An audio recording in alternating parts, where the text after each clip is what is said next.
Hello and welcome to the FPL tips video ahead of game week 37. My name's Rich and as always I'm here to go through a few tips and things ahead of the game week 37 deadline. So this video is brought to you by Fantasy Football Scout and all the data I'm going to use within this video can be found in the Fantasy Football Scout members area. Now this is the penultimate game week, there's only one more to go. It's the final double game week I'd imagine, unless something very strange happens. So I know there's been a lot of double game weeks recently and obviously in these videos I do like to look at, runs of fixtures, 5, 6, 7 game weeks in advance. So we can't obviously do that. So we're going to be concentrating very heavily on the game week ahead. But if you like these videos, please don't forget to like and subscribe. What we're going to be going through this week is basically the fixtures for game week 37. We're going to look at the Manchester midfielders. The fixtures will explain why if you don't know already. We're going to look at the fixtures for the double game week defenders and just the defenders in general. Is it worth doing a hit to move out a single game week defender for a double game week defender? We're going to go through the Rate My Team tool, which is in the Fantasy Football Scout members area, to look at the captaincy, and that could also help with your transfers as well. And we're going to go through a few transfer thoughts before wrapping up. And I know I talked a lot last week, so I'm going to try and get through everything a little bit quicker. So first of all, we're going to look at just the fixtures basically for this game week, for game week 37. So there's 4 teams with a double. That's Manchester United, Man City, Brighton and Chelsea. And on the Fantasy Football Scout members area ticker, they're in that order for attacking. So I've sorted, for those watching the video, I've gone into the ticker. I've sorted by attacking, so the best attacking stats. So Man United have the best with Bournemouth away, Chelsea at home. Closely followed by City, who could become champions this weekend. They're at home to Chelsea, away to Brighton. Brighton have one very good fixture, home to Southampton. Then they have a fixture against Man City. Now, we're all tripled up on Brighton anyway, so I think we're just going to stick with those assets because Southampton at home is a brilliant game. I'm recording this as well. I'm recording this during the Brighton-Newcastle game, so I'm missing the part of the double game week to record this video.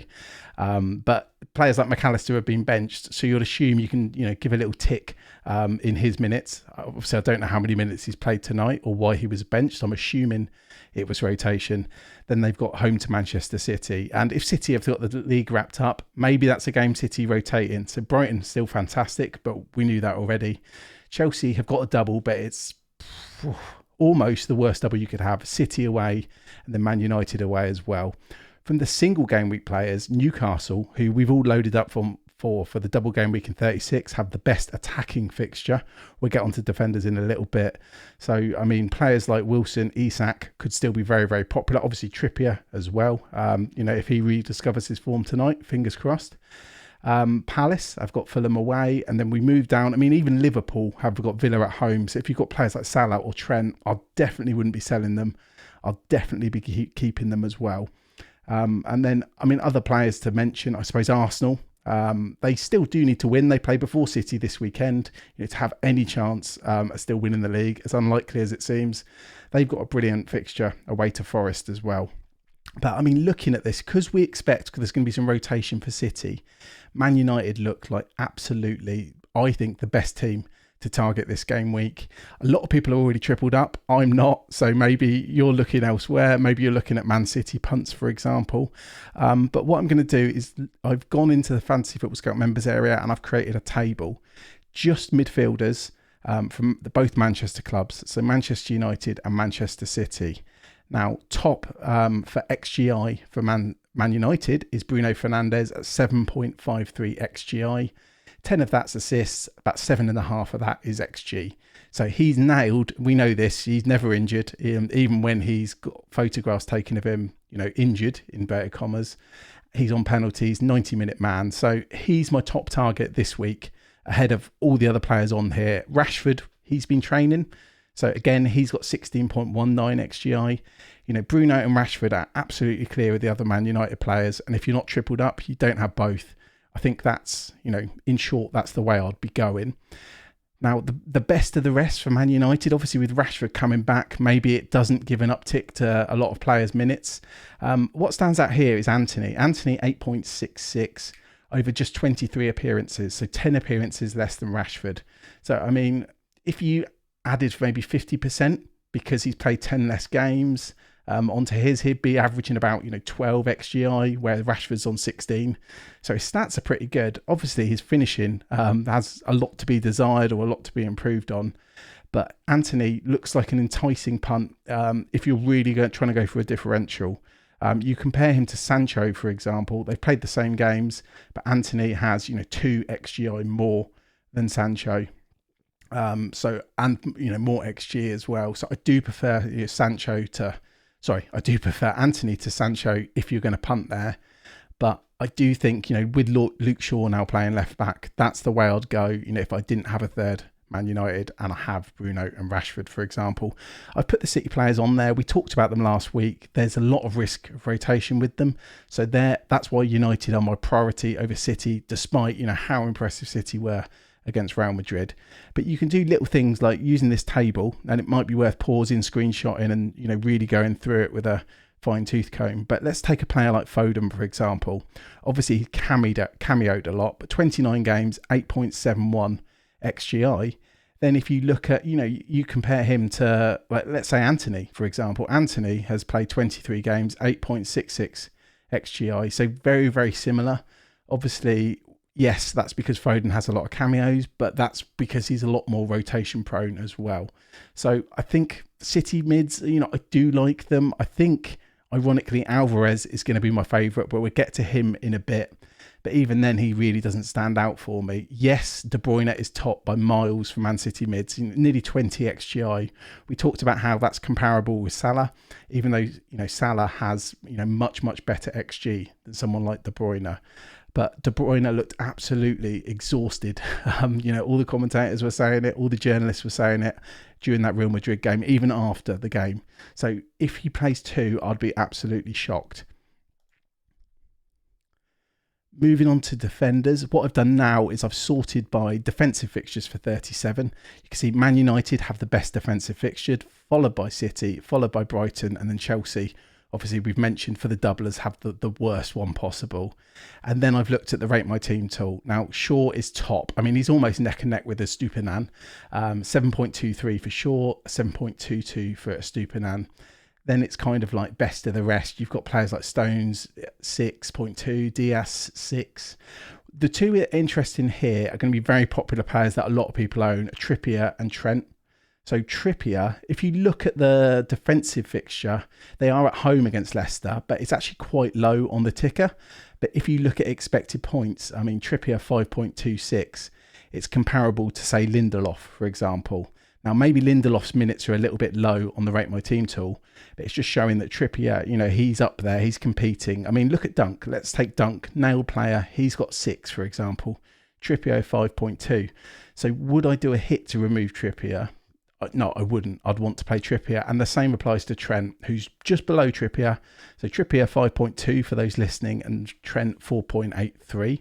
If we look at the ticker, though, Liverpool have a much better fixture, or a slightly better fixture anyway. They're also at home. They're at home to Aston Villa. And Liverpool and Trent's stats, since Trent's been playing in that new position, their defensive numbers have been dramatically improving.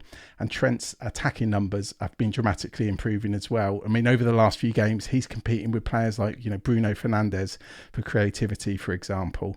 So I wouldn't do a hit to remove Trent or Trippier. But if you have to bench them, then it's fair enough. It's only a single game week. A lot of people have strong teams, but yeah, I wouldn't be doing a hit to remove them.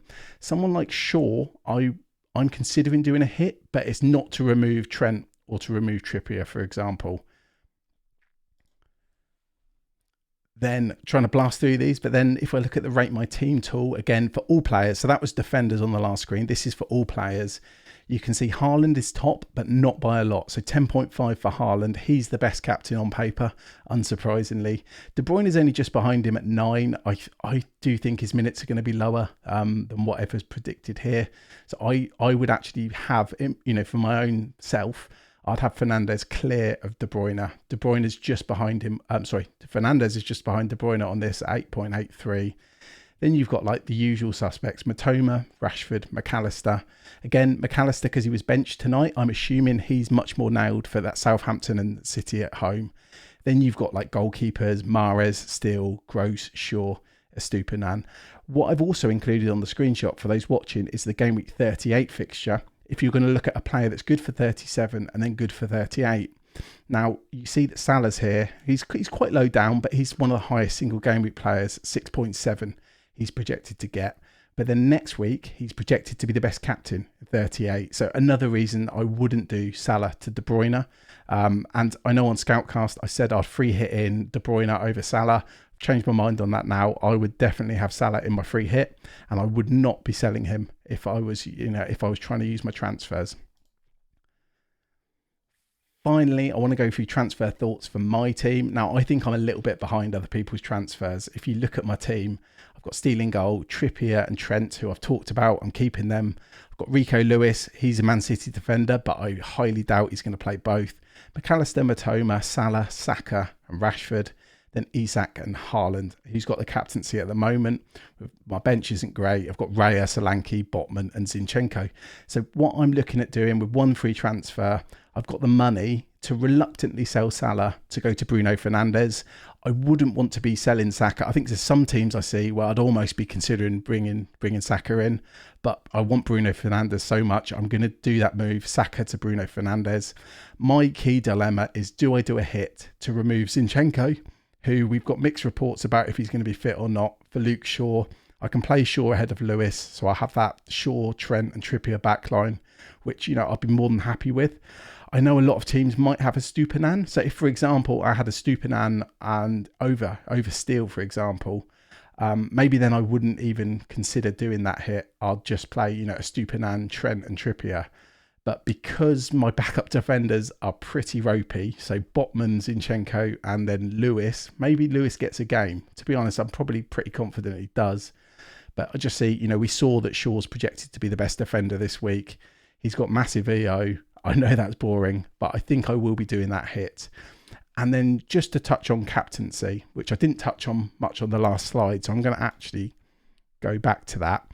I'm going to go for Haaland captain. I do think he's going to play both. We've tried to predict, he'll be benched several times, or will he have reduced minutes? And generally the answer is no. Now, if I was chasing in the mini league, maybe if it's not a big gap, I would wait till next week, 38, and then I'd make my move and captain Salah, for example, if I'm chasing a small lead.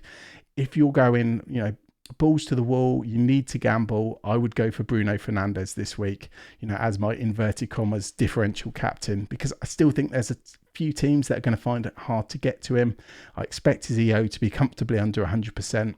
And I do think he's the second best captain because of what we talked about with De Bruyne, and that it's unlikely that he's going to start both games.